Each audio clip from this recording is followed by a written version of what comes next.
double clap. Oh, we're here. We're back. It is week 6 of commercial real estate.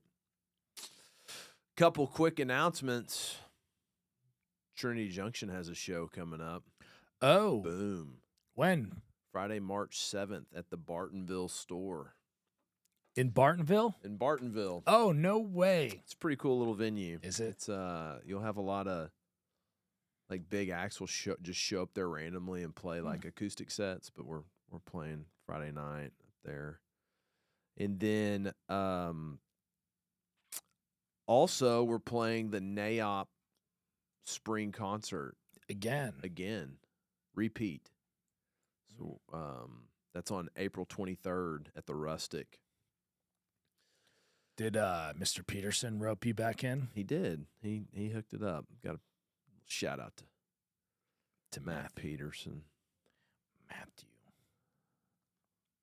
I am a sponsor of the event, so you know how the world works. But we didn't suck enough not to get asked back. So it's fun. It's fun playing the Rustic. It's a great place. Bartonville store as well. So if you want to come see us play, come see us play. Property updates real quick. 3450 Bethlehem, 27,000 feet on 3.41 acres. Zoned K. You can do whatever you want, Will. Yeah. Build a batch plant. You can build a... Just no illegal activity, pretty much. Yeah, pretty much. Scrap. Zoned K, heavy industrial. Call Todd Hubbard or D. Gwynn on that. 1230 South J. Elmer Turner Freeway. We have 2.7 acres with 13,000 feet on it. Office space. We're currently in the process of permitting a shop. Give me a call on that. We also have, let's see, we've got some vacancies at Parkside, not completely available yet. And then we have our dividend building in San Antonio, 15,494 square feet on 1.4 acres, called Colin Atlanta Realty Partners. On the economic calendar this week, we've got initial jobless claims. The forecast is 213,000. Previous was 207. The U.S. trade deficit comes out this week, timely with tariffs and trade being a big theme in the news. Our forecast trade deficit is negative 95 buh. The previous was negative 78 buh. When I say buh, I mean billion. Yeah. Hourly wages year over year, the forecast is 3.7. Previous was 4. U.S. unemployment looks like it's going to, forecast is 4.1. Previous was 4.1. Looks like it's going to hold steady. How much weight did we gain last week, Will? 25. Buh. Pretty close. 29 buh. I was going to originally say 28, but then I decided I thought that was a little heavy. We really, hey, Laurel, mark this down. We've got to start sending our weekly letter to Trump saying, here's the number. I guess he's working on it. He said we're not spending money on all you other countries anymore. Yeah, and we just cut out U.S. aid. Or we're fixing to shut it down. Let's see. The Dow closed out last week at 44,544 to gain 284 points. The S&P closed out at 6,040 to gain 38 points. The NASDAQ closed out at 19,627 to gain 261 points. West Texas crude closed at $74.46 a barrel, pretty much unchanged from the previous week. The 5-year, pretty much unchanged at 4.36. The 10-year, pretty much unchanged at 4.58, and SOFR is at 4.38. You know what's wild? I started watching this show last night. God, what is it? Some show on HBO Max about all these kids. They're working trading desks in London. Oh yes, there's Is it? It's. I think I saw something on Instagram about it. And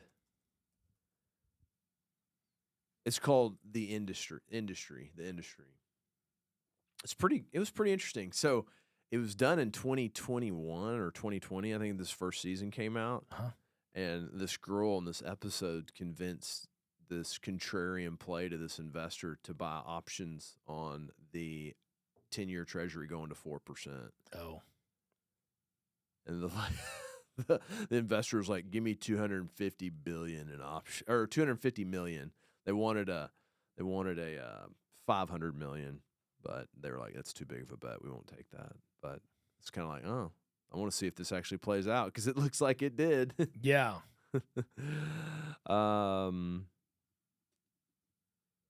Okay, CRE stocks.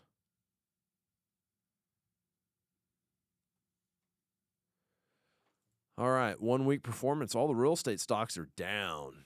The lesser of the losers was REIT mortgage, REIT residential, and then REIT healthcare. On the 1 month performance, REIT healthcare is still leading. REIT industrial is in second.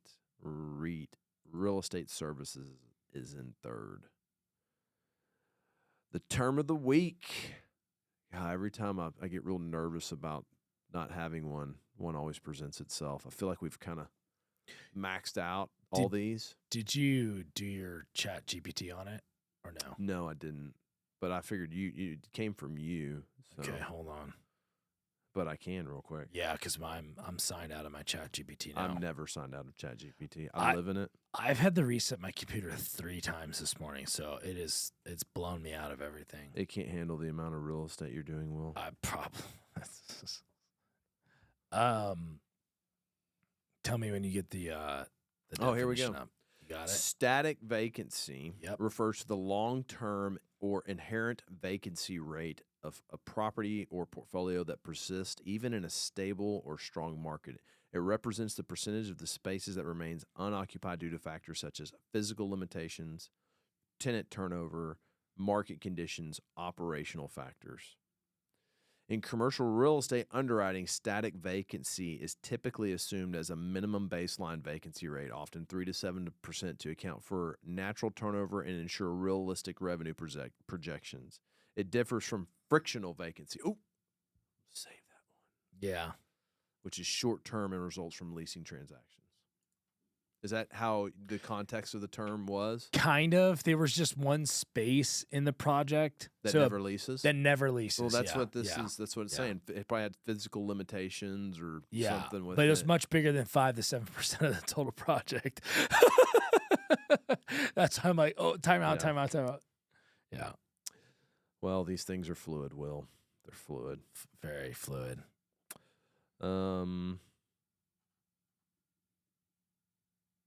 Let's see. Okay. Let's call. Yep. Yep. Mm-hmm. Yep.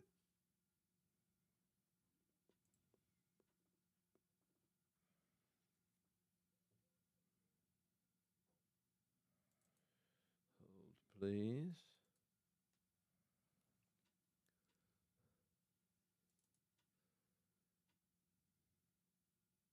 Come on, phone. You can do it. Your phone just It says calling mobile, but crapping nothing's happening. brains. It shows to be connected. Hello? I can't hear anything. My name is you. Jeff? I don't hear anything. Uh-oh. Technical difficulties.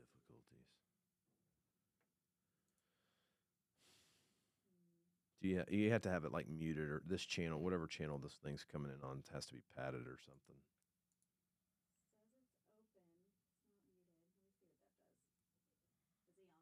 No. We can edit this stuff. I'll call Will real quick.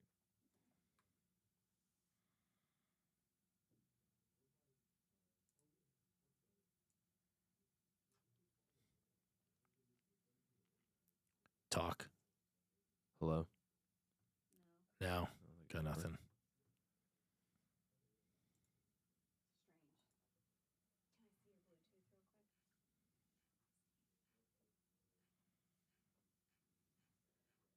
I mean, it's supposed to be connected to that Roadcaster thing. And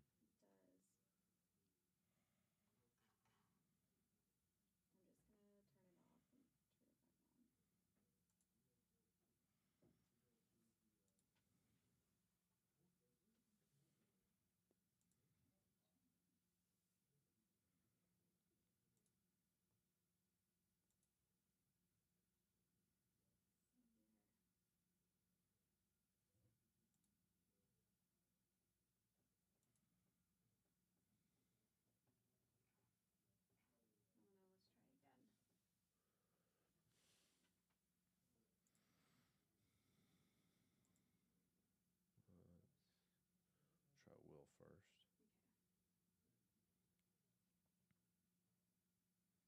Nope. Hello? No. I mean, you're saying hello into the mic, so Yeah, true. Duh.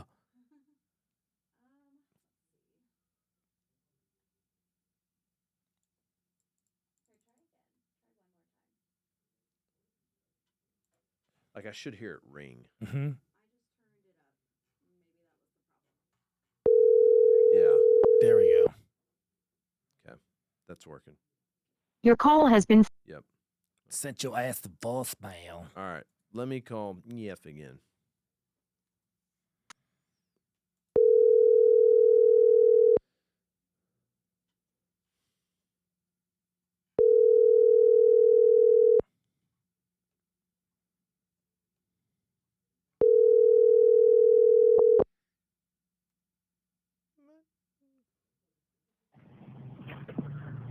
This is Jeff. Please leave your name and number, and I'll call. He might be busy. I had a sales meeting this morning. You Yeah. never know. Well, just real quick, we got the Super Bowl this week. We're taking Chiefs Okay. -1.5. Have to. My other thought is on our other segment that we're rolling into. What I hated about real estate last week. What'd you hate about real estate last week? I hated that we're dealing with this bank, and I can't get anywhere with these people, and this bank has their crap in my building. And I go over to their office to sit down with them to have a conversation, and the guy won't even see me. I think that's weak sauce. I hope he's listening. He's probably not. But He probably isn't. I'll send him the episode, though. Say, hey, you should listen to this. But, can we get somewhere? Everybody likes to hide behind emails and texts, and I went right up into his office, and he wouldn't see me. yeah. So, kind of pissed me off. They said he was in a meeting, but I think it's total bullshit. That's what I hated about real estate last week. You know what I hated about real estate last week? What? Getting really rich people motivated. Yeah, It's really hard to do that sometimes. it is. It is. There's no motivation. There's I'm no already mo- rich. It's like, come on, doc. You have money. Would you like more of it? Yeah. I guess. I guess. Whatever. Yeah, that's very frustrating last week. Gonna pay you more money. Well, let's talk about the big theme today. Tariffs. Ooh. I thought you were coming in with something else. What did you think I was coming in with? Luca! Oh, let's start there. I like that. Let's talk about Luca. Man, people were like protesting at the AAC yesterday. Oh, really? I didn't see yeah. that. Yeah, people were pissed. No one did they trade him because they thought they would get better on defense? And it sounds like because he's a little fat right now. I think they traded him. I mean, I think the GM's mindset is he traded him because he thought he made a better deal than keeping him. I mean, I think that's a summation of it, right? Otherwise, you wouldn't do it. Yeah. But I think the bullet points are it's like I saw on ESPN, like they're frustrated with his physical condition right now. They think he's out of shape and fat. Does that matter if he's producing? Well, he hasn't played many games since Christmas. Oh, really? I think he hasn't played at all. I have not kept up. I might be wrong, but Dallas was the city of Dallas kind of erupted yesterday on that. Well, there was a ton of NBA players who, like, if you saw their X profiles, they're tweeting out, they're like, "What is going on?" Like, total shock. Yeah. Jason Kidd didn't know, apparently. No one knew. Like,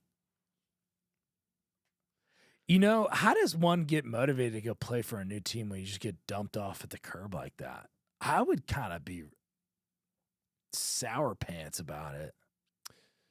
He probably is. I don't know. Have they interviewed him? Not that I'm aware of, but he showed up to the last game in a Ford Mustang, all in cowboy gear. Like, he just got out of a glamour show for the rodeo. Yeah. Guy lives in Preston Hollow. Like, I mean, he's Dallas to the core. Yeah. And you just gutted him. Just dumped him in L.A. Yeah. How's that work? Let's see what ChatGPT thinks. I mean, the cool thing is he's going to play with LeBron, which I guess. I don't know. I think LeBron's the greatest of all time, but you think he's better than Michael Jordan? I think you can make an argument. Not even close. Not even close. I think MJ. I think Michael Jordan was such a badass, though. Yeah, he was absolutely incredible. He's just mean and different. I can see both sides of the coin. I think LeBron's third. Who's two? Kobe. I would put Magic there. Oh, wait. Oh! Yeah. My name is yeah. Jeff? Yes. Okay, quick. You're on the spot. Y'all still there? We're still here. We're still rolling. Still live. Yeah. Michael Jordan or LeBron James? Who's better? Michael Jordan. He was just, I don't know. He was my generation too, of course, but I think he's different for sure. Yeah. Like, yeah, if I had to start a team, I'd start it with him. Yeah. So we were just talking. He never lost to finals. LeBron lost like his first 2 or 3, didn't he? Yeah, I think. Who's won more titles at this point? I think MJ still got that. Let's see. We were just talking about the Luka We're talking about deal. the Luka trade, which you actually seem excited about it, Jeff. Yeah, I don't think Luka is too selfish of a player. I just don't. I don't know that you win many titles with a guy like that. LeBron has been to 10 finals and has only won 4. Jordan 6 for 6. Yeah. That's something. Yep. Yeah. I mean, in the end, aren't you just judged on that? I mean, if Mahomes does more than Brady, then he'll be the GOAT. Hold on. Here's a. Oh, yeah. I'm looking at this. I mean, it's a trophy deal, but like, I don't know what all. Well, so then that's why. So before you were saying this, I said LeBron's third on my list. I said Kobe's second. Kobe has 5 NBA championships. Yeah. So I put Magic in between. That's a good one. Let's see. I tell you what, you don't see anymore is a player like Larry Bird. Would Larry Bird even get drafted in this era? No. You just never see a guy like that ever. So Magic's got 5. He's got 5. But Magic was better than Larry Bird. Yeah, he was. No, I'd take Jordan. He was. Yeah. I'm Jordan too. And the thing is, the 80s and the 90s, like, basketball was totally different, too. It was so aggressive. Like, guys were mean. Yeah. Like, bad dudes sometimes. Now it's all, like, runways and celebrities. And, like, these dudes are out there like, hunting each other. Oh, yeah.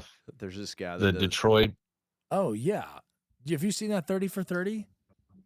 Mm-hmm. Oh, Yeah. Pistons. Yeah, this is some bad dudes on those teams. There's this guy that does these Instagram reels of talking about kids prior to the college transfer portal and kids after, and he's like, the coach is like, I'm gonna kick your ass. You better make this play. And then he's like, after the transfer portal, hey Tanner, like, hey man, that was really good, but can you like work on this a little bit? Okay, man, thank you. I bet Totally. that's really true. Yeah. So, do you think this plays any into the Mavs moving to Vegas? Which that's been your theory all along too, Jeff. Yeah. Yeah. I mean, dismantle the fan base. Yeah, that way it's not as deep of a cut when it happens. I'm in shock. I never even thought about that. Yeah. For sure. I think this is part of it. I mean, everything they're doing is disconnecting them from Dallas. Yeah. They have Vegas owners. They got Cuban disappeared finally. Is he not showing up there all the time? What? No, he's not in charge of anything anymore. He was in charge of basketball operations for about 6 months, and then then they replaced him of that. Oh. Doesn't he still got a little equity in the deal? I think he like rolled a little bit in. Like 20 or 25% still. Yeah. I saw a commercial for gambling in Texas. I've seen multiple. Yeah. So they're campaigning for it, but that could just be the smokescreen. Mavericks minority owner Mark Cuban says he was not involved in the Luka trade. Yeah, it does seem like a pattern, though, that like the longer you own teams, the longer you retain people you shouldn't. And he had Madonna eyes or whatever. That's not a bad word, but he had made Luka a king, and he wasn't gonna. He said, "Oh, we'll never trade him. We'll never move him. We'll never do anything." And then, oh, I'm gone. So, well, if they win a championship with this trade, then it worked. yeah, the water cooler talk here was we could have got more. Yeah, I don't disagree with that. I feel like they did kind of like only one, and it's in 2029 the pick. You couldn't go get two. Yeah, maybe even one sooner, right? Like, okay, hey, go get a steroid shot now. Yeah. How can they give away a first-round pick in 29? There's a rule in the NBA where you cannot trade away your first-round picks in forever because a guy did it. And I just seems like they're getting pretty far out on that. Yeah, that's 4 years out. Mm-hmm. Yeah, there was a team, I think it was in the 90s, that basically gave away 5 or 6 years worth of first-round picks to get a player. And they said that's not healthy because if that team goes in the tank, you can't really be fixed. Yeah. It's pretty limited. Cuban was an admirer of Donic's game, so much so that he was once quoted as saying, "If I had to choose between my wife and keeping Luka on the Mavs, catch me at my lawyer's office prepping for a divorce." Whoa. Jeez. Yeesh. Oh boy. Well, assets over marital. I had lunch this week with Mitch Pruitt. Yeah. And he told me that back in the 90s, they used to have a weekly basketball game at the veranda. Okay. And Cuban would show up, and everyone would say, "I don't want that guy on my team." That's funny.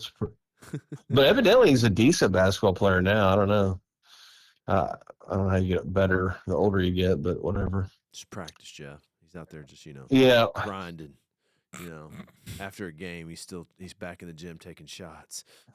Mm-hmm. Well, he used to work out at what's that? Not LA Fitness, but the really nice Lifetime. Yeah, off of Mockingbird. He does work out there. Does he? Okay. Yeah, Tommy's seen him up there. You would I'm surprised because as wealthy as he is, and then he'll be like, "Oh, just give all your money away," but then he's kind of stuck up. So you would think he would just kind of retreat to his little dominion. Mm-hmm. Well, they probably don't bother him Yeah. there. Probably leave him alone. What are you gonna do while you're changing a light bulb? Yo, what's up? It would be awkward. Pop him in the ass with a towel. Yes. Yeah. Yo, good one out there, Mark. Catch you tomorrow. Well, so we got the Super Bowl this week. Final game. We kind of already made our pick. We're taking the Chiefs. What's the line today? What is the line today? That's a good question. Hold on a second. Let's see if it's moved. Cover. This is prop bet game, really. It's a game. Yeah, it is. Prop bets going. So let's see. We'll get NFL first half as well. It's still at 1.5, and the halftime bet is a 0.5 point. Chiefs by a 0.5 point. Yeah. It's pretty tight. Still going. Yeah, Chiefs. I'm still going Chiefs. Yeah. The Chiefs. Still going Chiefs. And then let's see. Well, what did you hate about real estate last week, Jeff? You know what I hate about real estate is the language of real estate. Speak because more. Lay down on this chair here, Jeffrey. Tell us. I just feel like it's confusing and it's not widely accepted. And when I say that, when I get offering memorandums that say absolute net lease, and then I get the lease, and it's not what I think absolute net means. Yeah, I don't think anyone has ever clearly defined lease structures. That's universal. And I almost think Trek should do it. Yeah. Trek they should come up with a standard vocabulary, or maybe NACCAR does. Yeah. But Clear Height, another one that is just wildly abused. Yeah. Oh, yes. Just the language is way too up for interpretation, or how you were raised. And it's confusing to our customers. Our customers definitely don't understand it, much less a third to half of the brokerage community. And it's just pretty Wild West. I hate it because it I guess when you have those errors, though, it creates opportunities, right? That too. Yeah. Yeah,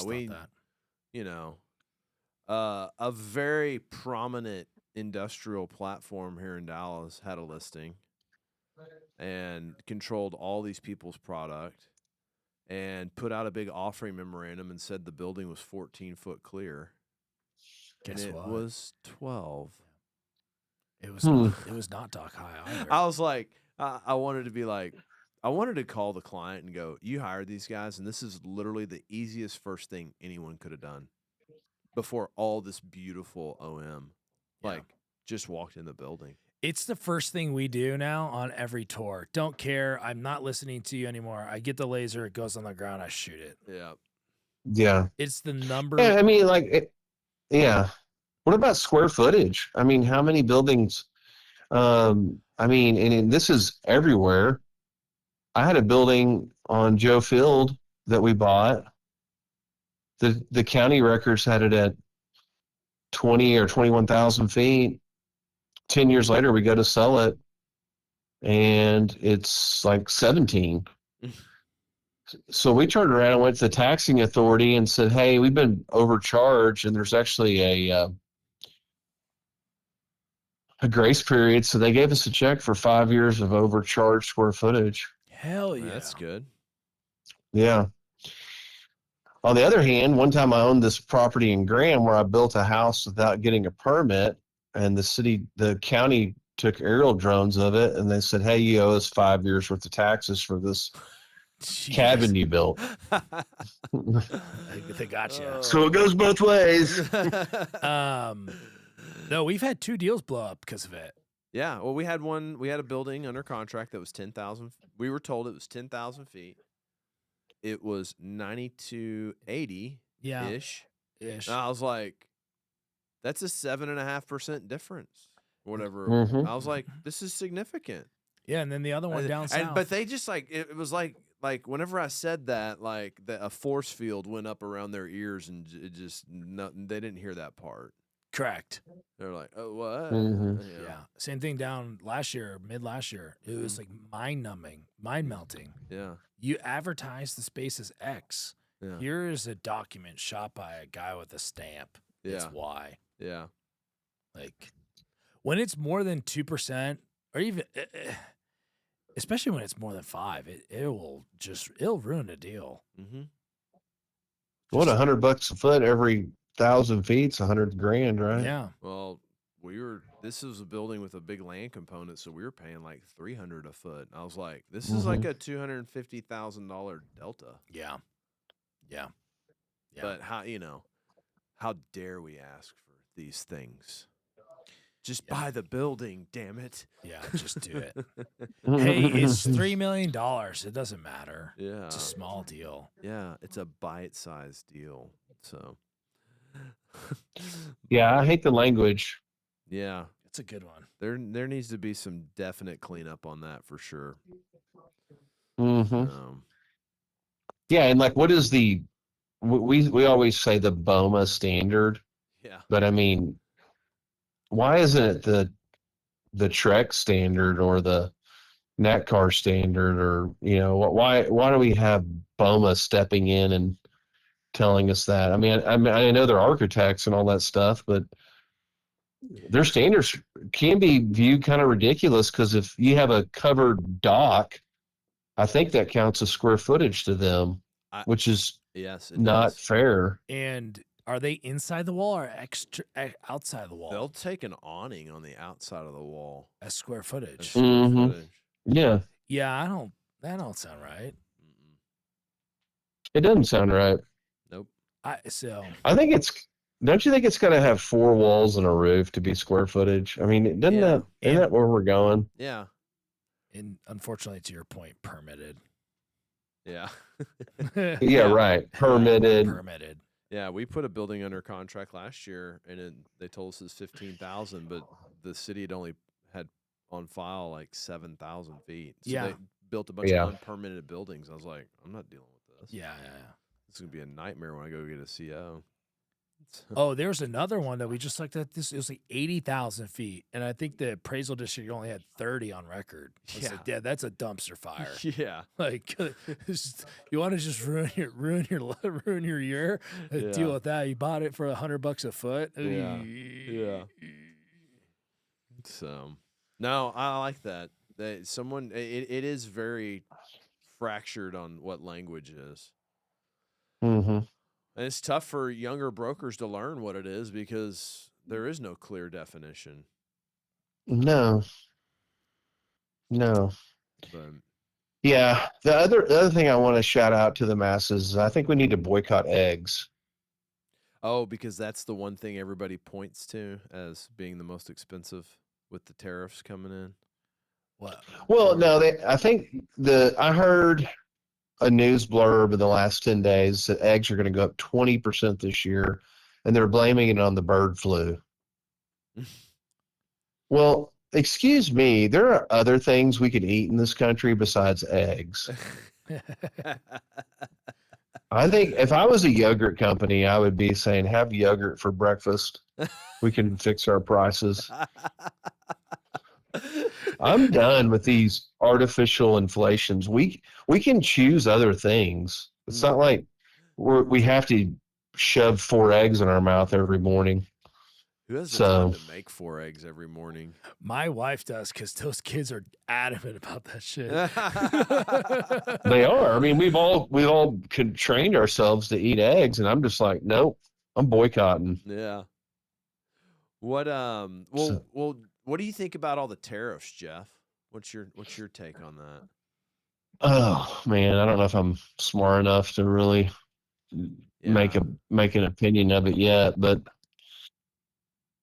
it's good entertainment right now. It's good entertainment. Well, finally, it seems like answer. Like I'm not. It sounds like it's gonna. Yeah. It seems like it's gonna raise prices in the short run.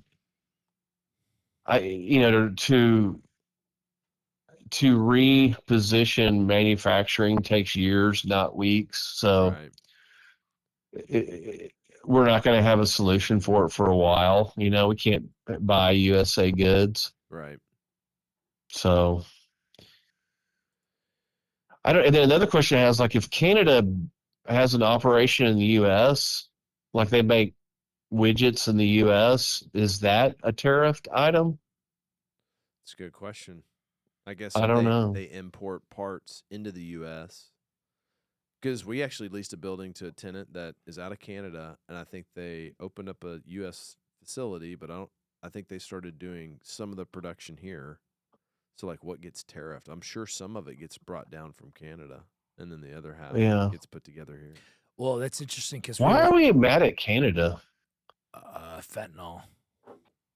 They don't have fentanyl. They're not making us take fentanyl. I don't know. I guess there's a lot. Allegedly, according to the Don, there's fentanyl and illegal immigration that they got to work out. With Canada? Yes. Really? I think they're coming over the border in Vermont. In Montpelier? Well, Jeff, you own something up there. It's really rural up there. It is. It's if you spent any time like up in those mountains, Jeremy, dude, you could easily not see anybody for a long time. Oh yeah, if you chose to. Maybe this is just a value-add real estate strategy, Jeff. They can avoid the tariffs if they become the 51st U.S. state. No, that's what it says here. Canada. Yeah. Could you imagine being a full-on country for that long and someone's like, hey, you're just United States now? Fuck the Queen. Yeah, their healthcare is better, right? I don't know. I've heard that. They have I guess where anybody can go to the doctor, right? So I guess that's better. I'll tell you this, Quebec City's beautiful. You went there this summer, didn't you, Jeff? Get out of the heat? I did. I flew to Maine. We went to Arcadia National Park, and then we drove to Montreal. And it was really cool. It was a great little thing. Yeah. Yeah, it's super French. I mean, we were in just over the Canadian border, and we stopped to get some ice cream, and no one could speak English. Yes. Yeah. My grandmother was married up there, and my grandfather immigrated from Lebanon, and they all speak French because of the French influence there. So he came in through Quebec City. They actually got married north of Quebec City. It gets St. Anne. So, yeah, very French. Yeah. Mm-hmm. Yeah, that's what it says. No, right we had here. a good time. Let's see. The stated reasons for the tariffs include concerns over illegal immigration and the influx of fentanyl into the United States, which administration alleges are facilitated through Canada. Well, interesting. And then the other thing is, can we just stop taking drugs in this country, and maybe that'll be its own boycott? Yeah, I don't think that's possible. That's pretty wishful. Yeah, pretty wishful. Okay. All right. Get the smack out. Dab up again. Oh, well, I guess we'll see next week on how we concluded our football season. Next year, we'll do like better stat tracking, like winning percentages and all that stuff. We'll get it down a little tighter. Sure. So. Right. We need to have like a award or something. Yeah. Yeah. Yep. Okay. So, Okay. All right. Well. All right. Y'all see have a you good next week. See ya. Bye. Bye. All right. One piece of news I got also just to look at real quick is, did you see the actors launched the initiative to incentivize TV film and production in Texas? It was Woody Harrelson and Matthew McConaughey acting like they're in True Detective again, driving down the road, and then they had Dennis Quaid in the back seat, and then so they're trying to really just move a lot of movie production to Texas. That's fine. Which, I mean, didn't it just burn down over there essentially? So, right? It's kind of interesting. You know, Matthew McConaughey, every time I see him now in an acting role, I just think of him as Matthew McConaughey, not the character he's playing. Because I think I see him so much on Texas football games. So you think his real person dominates now everything? Yeah. I can see that. But it'll always be Wooderson. Isn't him? He's related theoretically to another guy. Is it Woody Harrelson? I don't know. Yes, I think they're. They also had Billy Bob Thornton on there, who was dressed like a totally different than what he looks like on Landman. On this commercial, you should watch it. It's a pretty good little commercial. Yeah. So maybe there'll be more actors in Texas. Who knows? It's speculated that they're half brothers. Speculated that Yes. they're half brothers. So does that like one of the parents doesn't want to confess to some I think, bad things they might have done? I think Daddy was sowing his oats. Well, I got to go get on a plane. So Ray's selling the old Dallas Morning News headquarters. he is. He Who's is. buying it? He's selling it to a data center company. Wow, he probably cleaned up. Good for him. Yeah, but he's mad. Basically, he partly blamed a lack of communication from the city of Dallas in regards to the $3.5 billion redevelopment of the K. Belly Hutchinson Convention Center, and said he wasn't going to wait another 5 years. Oh. So Hit me! so that confirms when we were walking around ICSC last week that it sounds like the city owns it. Okay. I thought Ray did, but Well, I know he owned the Dallas Morning News side. I just thought the city always owned the K. Bailey Hutchinson Center. he bought it for $28 million. He bought the Dallas Morning News side for $28 million. Yeah. I met him over there during COVID. He's like, "Can we lease this to Amazon?" I was like, "No." Oh. So, all right. Well, I'm going to the Phoenix Open. I'm pretty excited about that. Yeah, that'd be fun. Midland today, Lubbock tomorrow, Phoenix on Wednesday, back to Dallas on Thursday. I'm Oof. going to be tired. So, Yeah, don't send anything to Jeremy. Just send it to me yeah. because I'm here. Well, we'll see you next week, commercial real estaters. Peace. The Lakers just bought an off-market single-tenant Chick-fil-A at a 12 cap. That's good. That's good.